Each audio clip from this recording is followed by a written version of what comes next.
World Teen Mental Wellness Day took place on Saturday, and this morning we're continuing the conversation because we want to address some of the issues affecting teens all across New York City, especially after the pandemic. That's right. We also want to remove that stigma, right, around certain disorders, and that's why we're talking to mental health advocate Gabe Howard this morning about ways to do just that. So good morning, Gabe. Good to see you. Good morning. Thank you so much for having me. Important topic here, Gabe, right? Because there is still this stigma about mental health and talking about it, and the more we talk about it, the more we break that stigma. But what are the most common mental health issues that kids are facing during teenage years? I mean, it's a little bit of a difficult question to answer because from a medical perspective, you're going to get, science and data and statistics, and it really often boils down to depression and anxiety. Yeah. More often than not, because depression and anxiety are also symptoms of more major mental health disorders, like bipolar disorder or schizophrenia. So you really want to be aware of those and get on top of those first. But what are the telltale signs? Because how do you tell the difference between a child suffering from a mental disorder or maybe they're just experiencing the effects of puberty or something?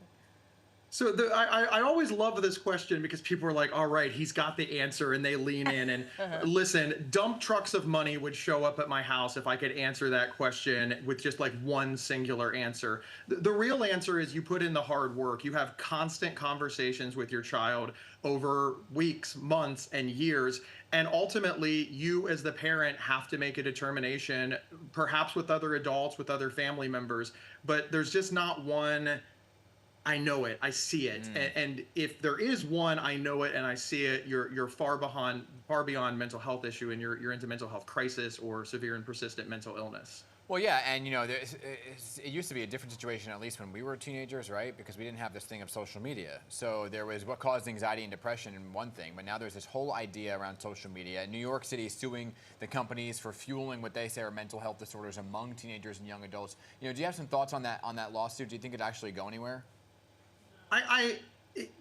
There's so many thoughts.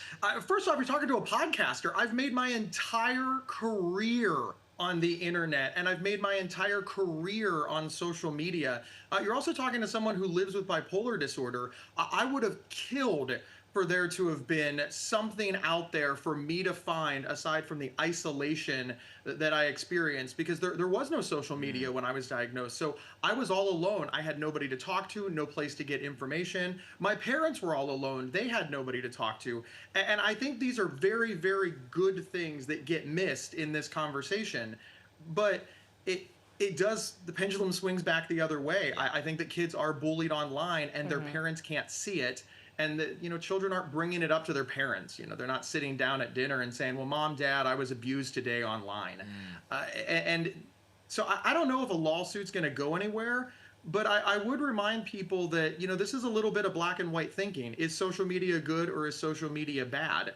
The reality is social media is social media. And while we do need safeguards in place, there are good things. And I think that sometimes lawsuits like this risk losing those things for especially vulnerable teenagers who need a sense of community and may not be able to find it in their communities. I mean, you talk about keep the conversation going. I have a preteen who is like obsessed with social media. But you say keep the conversation going, but then you have to be sensitive to what you're saying to them. So what is the actual language then that we use when we talk to our kids about anxiety, stress, or any other type of mental health concerns that we have? I'm sort of on the parents are always going to say the wrong things anyways. Exactly. So I focus on the worst thing that you can say is nothing. Sincerely, I know that, we watch on television, we hear about the correct way to do something, the correct way to talk, and it sort of psychs us out, right? So we don't want to do the wrong thing, so we do nothing. All I can tell you with any certainty is that doing nothing is absolutely the wrong thing. You're ignoring potential data, you're ignoring an opportunity to bond with your child. And then I go back to, like I said at the beginning, parents are constantly saying the wrong thing. We don't even know it. That we don't even know it, and the next thing you know, we have stepped in it. But there's real data to mine from these arguments. So your kid is mad at you for saying the wrong thing. That's okay. You had a conversation. Children already expect adults to be not with it, behind, and to say the wrong thing. So don't risk making it worse. Yeah. Well, yeah, and the correct way of doing things is different for everybody, right? There's a correct way that for everyone that doesn't necessarily fit your own child. We could talk about this forever, but we're out of time. Gabe, great to see you this morning. Thank you for being here. Check out Gabe's weekly podcast. It's called Inside Mental Health. Thank you for keeping the conversation going. Thank you so much.